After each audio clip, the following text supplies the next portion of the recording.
Hi வணக்கம் SK Subha vlogs. இன்றைக்கி நம்ம பார்க்க போகிறது ஈரல் கிரேவி.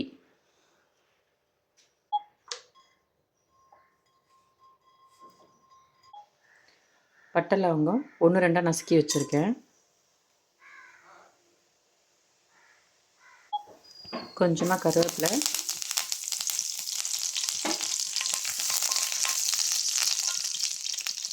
பொடியை நறுக்கி வச்சுருக்கிற வெங்காயம், வெங்காயம் நல்லா வதங்கிருச்சு. இப்போ ஒரே ஒரு ஸ்பூன் இஞ்சி பூண்டு பேஸ்ட்டு போட்டுக்கலாம். இஞ்சி பூண்டு பேஸ்ட்டும் நல்லா வதங்கிருச்சு. கொஞ்சமாக மஞ்சத்தூள்,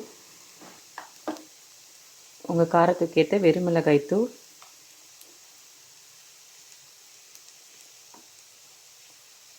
தனியாத்தூள்,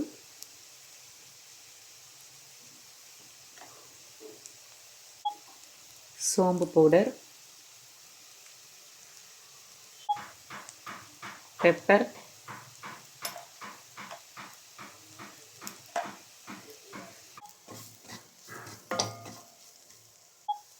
எல்லாம் நல்லா வதங்கிடுச்சு. இந்த டைமில் நம்ம கழுவி வச்சுருக்க ஈரலை போட்டுடலாம்.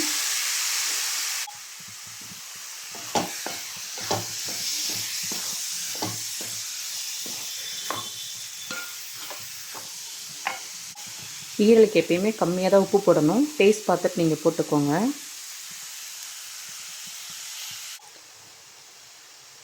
ஒரு 1/4 டம்ளர் அளவுக்கு தண்ணி ஊற்றி மூடி வச்சிடலாம்.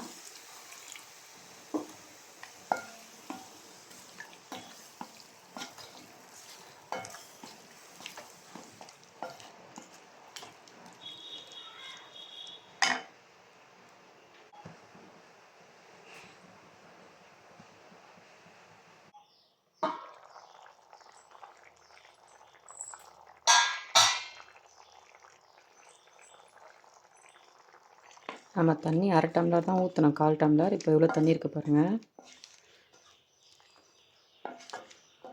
கொஞ்சம் வெந்திருக்கு, அதனால் ஓப்பன் பண்ணி வேக வச்சிடலாம் மீதியும்.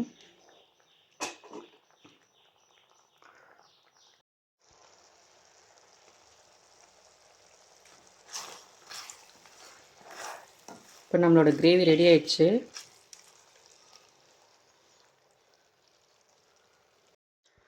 சாதம், தோசை, சப்பாத்தி எதுக்குனாலும் சைட் டிஷ்ஷாக வச்சுக்கலாம். இதை லைக் பண்ணுங்கள், சப்ஸ்கிரைப் பண்ணுங்கள், பிடிச்சிருந்தா ஷேர் பண்ணுங்கள். தேங்க்யூ.